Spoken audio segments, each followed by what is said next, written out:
Once again, a series of an episode with Mr. Krishnarao, the Senior Category Head Marketing with Parle Products Private Limited, a leading brand in the Indian market in terms of biscuits, in terms of snacks, confectionery, and the rusk. We have seen an interesting story in a couple of an episode to what we had, his experience in learning, the hunger to do something in life. Now, here the marathon starts. Sir has been into Parle for more than 21 years and still he's there with Parle product, a company which he loves the most, and various categories like biscuits, snacks, confectionery, rusk. He is a person behind in terms of connecting to the target audience and coming with the relevant schemes and making the brand more contemporary as per the target customers which are concerned. Sir, welcome back to the another episode of Tea Talk Ek Bun Soch Ki. Thank you, sir. It's an excellent story through which we have seen your journey from college days till some of the organizations you have worked with and shift from the apparel to FMCG. Yes. Now here is an actual marathon. Yes. You started with Parle Products Limited as a senior product manager. As a product manager. As a product manager. Right. And now we are seeing you as a senior category head in marketing. That's right. That 21 years you are there with this organization. How much you love this organization, how much you love Parle as a brand, and how much you try and explore the relevant opportunities which comes your way. Now, can you share with our target audience about your first experience with Parle? You got into Parle as a product manager, and what was your experience with Parle? Yes. Product. So I was scouting for a job while I was with Gold Cross, and I got this call from a consultant saying that there is an opening with Parle for a product manager's position. Why don't you attend? So I said, okay, why not? It was quite exciting. I said Parle as a brand brings a lot of nostalgia, a lot of connect, because so we have all grown up on a brand like Parle G. So I really felt that it would be a dream come true if I actually am able to make through the interview. And with all those thoughts and dreams, actually I attended this interview, and to my surprise, the interview went off quite well, and I was told, okay, I would be informed very soon. And incidentally, I met up at home with a small accident wherein actually I had a minor fracture on my near my ankle, and I had a plaster, and doctor had advised me bed rest for about 3 weeks. And here the consultant kept calling me that you are due for a second interview. Why don't you attend? I said, no, I cannot. I'm not in a position to move. And actually, I was almost on the verge of losing out this opportunity. But for the patience of my would-be boss, then he said, okay, let us wait. If that's the case, let's wait for some time. And they waited for me to recover.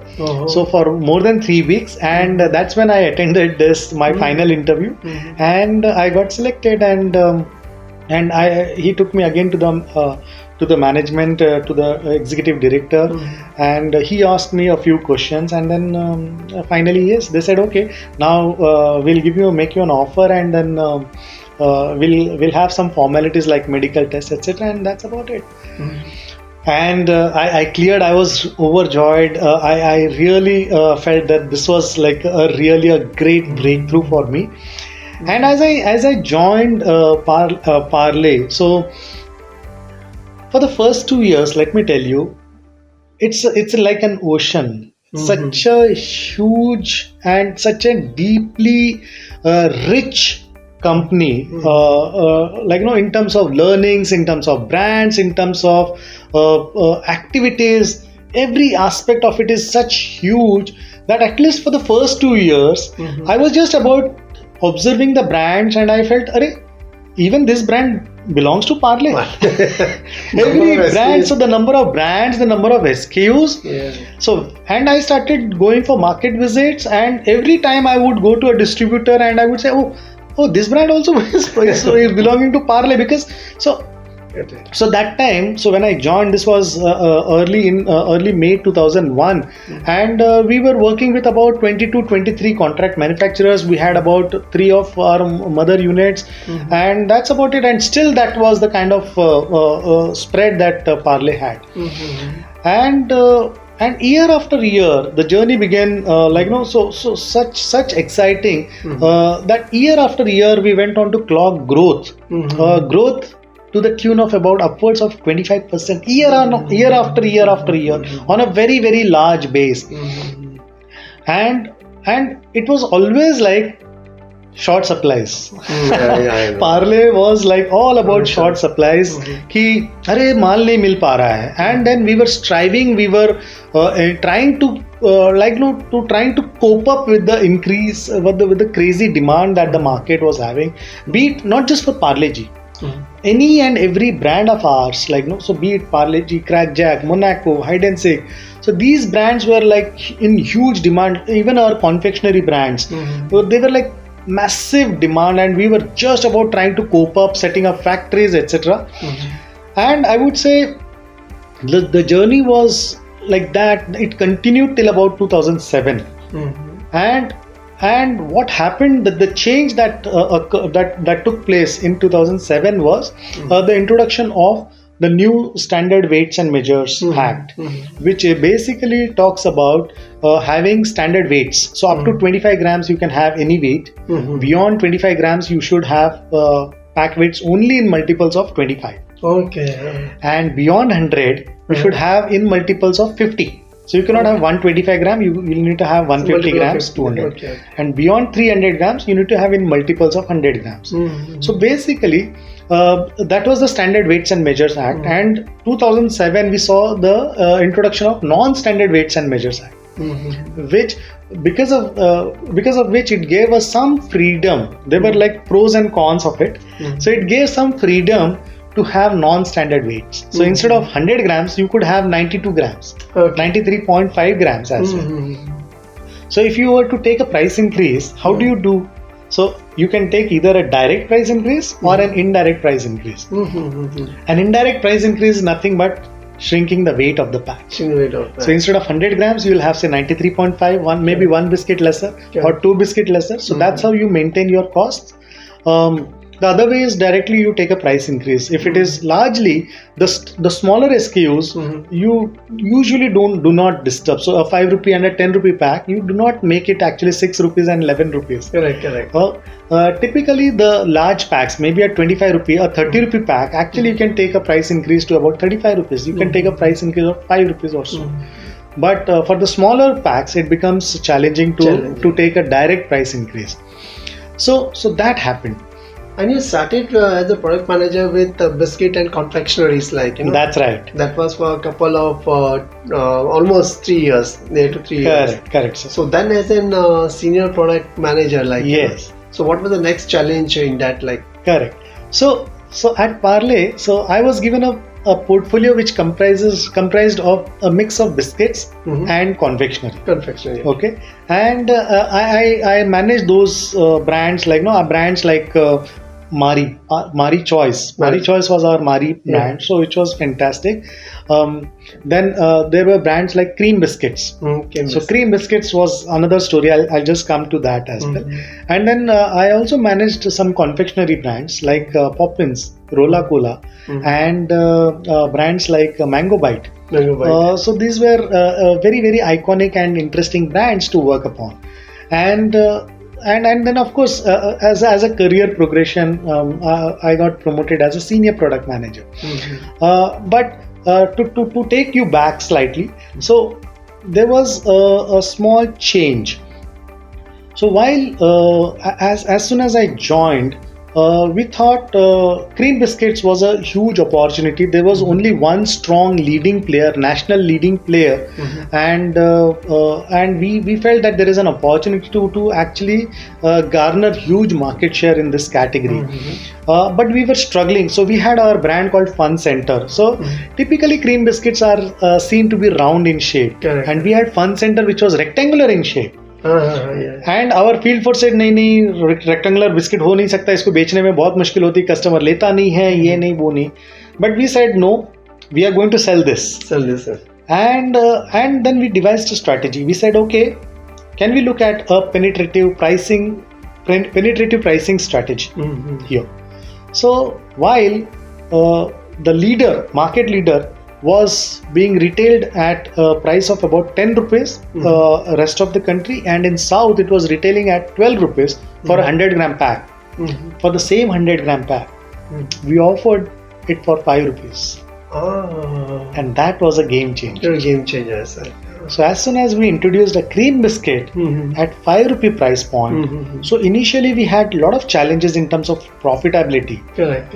But I'm telling you, in a span of a few months, we were able to cross a level of 1,000 tons. So that itself was a landmark achievement. And thereafter, in 3 years, we touched, every year we created a new landmark. Cream biscuit. And in a span of about 4 to 5 years, we almost touched about 10,000 tons.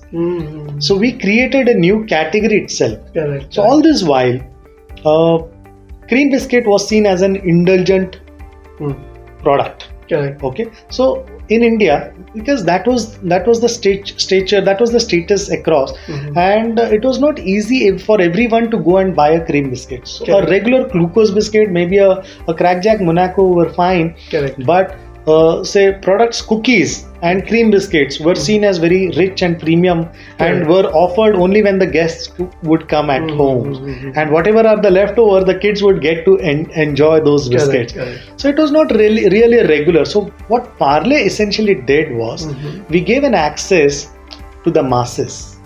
Correct. Access to cream biscuit to the masses. So we said, okay, if you have 5 rupees, you have a choice. You can actually go for a cream biscuit. And absolutely that created history.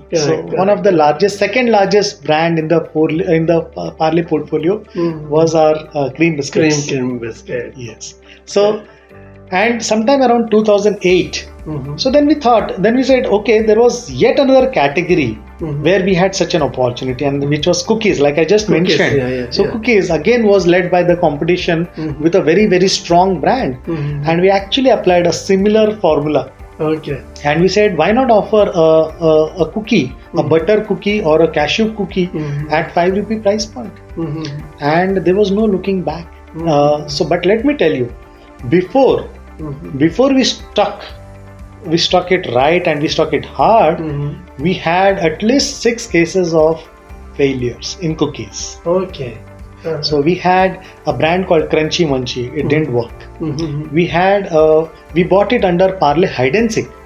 So the butter cookie and the cashew cookie, but Hide and Seek was very strong, but consumers could not accept butter and cashew under Hide and Seek. Then we brought it under Parle cookies, only the umbrella of Parle cookies. It didn't work.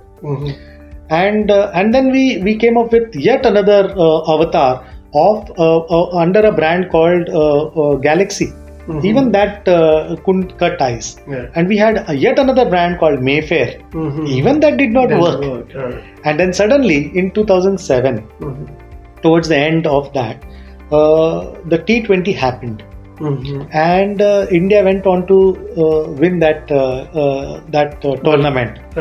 And Dhoni and team actually came to Mumbai, and they went around the city in an open bus. And it became a rage because we had defeated the champions like Australia. And it became a fantastic thing. It was like the entire country was going mad over so the new winning. And that's when the chairman came up with a thought, and he said, why don't you call this cookie 2020? Oh, yeah. So that was the story. And we did that, those changes, and there was no looking back. एक बूंद सोच की chairman की उस event को देख के Absolutely. जो उन्होंने 2020 का वर्ल्ड कप धोनी ने जीता था Absolutely. और उसमें से एक सोच को निकाल के एक बूंद सोच की like 2020 and today FC is a best selling brand Yes. in the Indian market. The second largest in our portfolio. Second largest in our portfolio. Yes. Like It's overtaken the cream biscuits.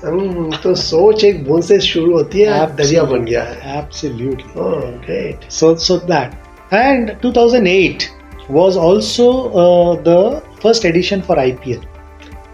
Okay. And we said, okay, there is a strong connect between an IPL and basically a short form of cricket. And we went on to advertise on IPL, and there was no looking back. So Okay. for years together, we were running out of supplies. So every time the demand was such huge, Correct. India was looking for a cookie, a butter cookie and a cashew cookie at an affordable price. Parle gave access to them. Correct. And that did the magic actually, and there was no looking back. So 2020 as a brand became an overnight success. In a very short span of time, it became 1,000 crore brand now, and it's growing very, very fast. It's double the size and even more now, and it's growing very, very fast. So it's a massive brand for us.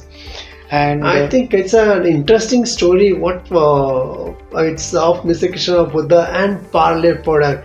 Now this episode is about Parle product, like the innovations which are there.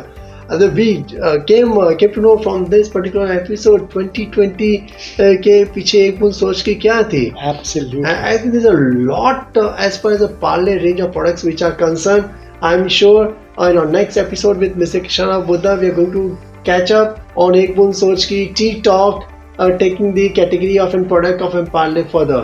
Till then, keep on watching Tea Talk, subscribe and like as much as you can. So thank you very much once again for being part of Tea Talk. Thank you so much. Thank you very much. So much.